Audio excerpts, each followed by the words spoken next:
factor. Now, a guy that really came on this year for the Seattle Seahawks, Coby Bryant, man, talk about him and, where he's going to excel if he's injected into that Bills defense. Yeah, he's somebody who, it's funny. I didn't realize this until right now, but I'm leading off with two Cincinnati DBs, Brian Cook, and Yep. then now Yep. Yep. Coby Bryant. Yep.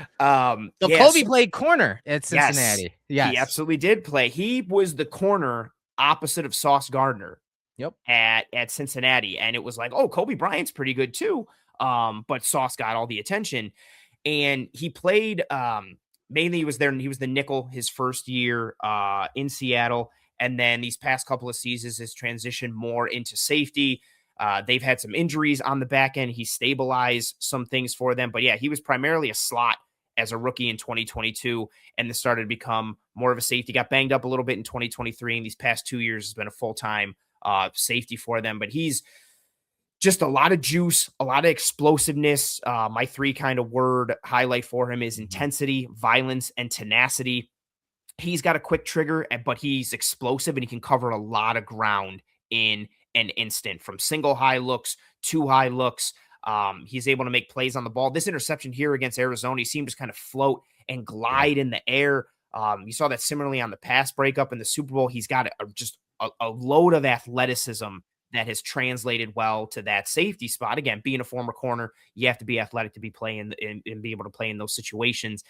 He can fit the run from two high structures and single high structures. You and I were talking about this on Twitter, I think the other day.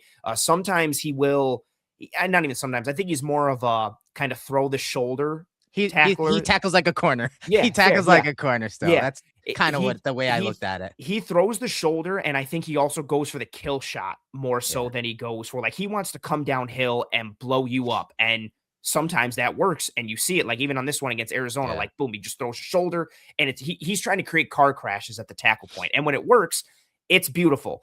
But when it doesn't, he'll bounce off a guy, or he'll only be able to get an arm on a guy, and he'll miss somebody. It will lead to missed tackles. He has a career 15% missed tackle rate, but it improved in 2024. It went down to 10.5. It ballooned up this past year to 18.7, which is really high and something you don't like. I do think, though, he has shown on tape he can be a sound tackler. I think to get kind of change his approach a little bit in some of the technique, but he's a very willing tackler, quick, he's violent, he's got good range, he can go from numbers to numbers, even numbers to sideline a little bit as a single high safety. He's got a good ball skills, reads route distributions well.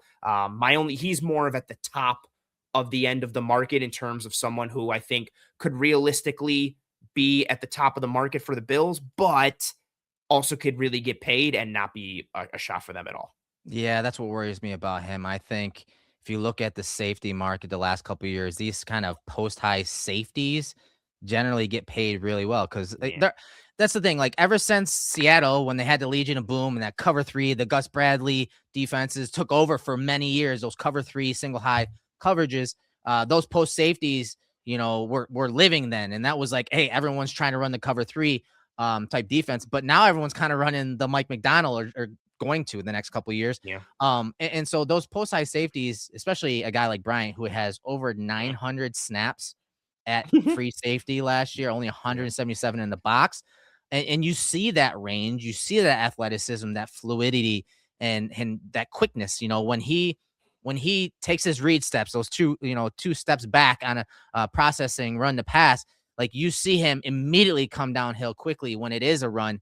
To come, fit from depth. And so I think he is very athletic. I do worry that he may be a little out of the Bills price range. But he's the top of, you just never know, man. The safety market is always wonky. Maybe this is a year where it's down because maybe the draft, there's some good guys in the draft. I don't know. But guys with this type of athleticism and ball skills and ability to break and go make plays on the ball, man, like, these kind of guys can get paid, but is this the year? Is it another one of those years where this happens for Coby Bryant? Yeah, that's what I wanted to include him. I like him a ton, but to your point, I think he is at the top of what they could spend at the safety market or make a splash. But the safety market is always so volatile.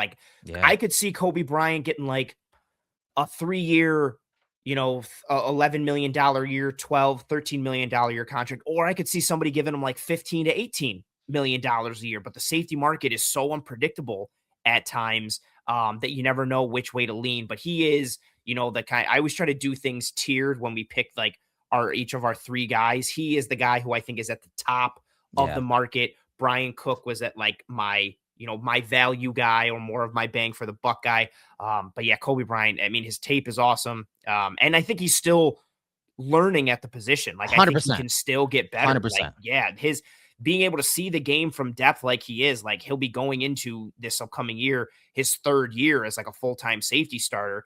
He's going to continue to improve as he reads angles, sees the game from depth, and he's already starting with such a high floor. He's a really exciting prospect and or potential prospect for the Bills to kind of grab in free agency there.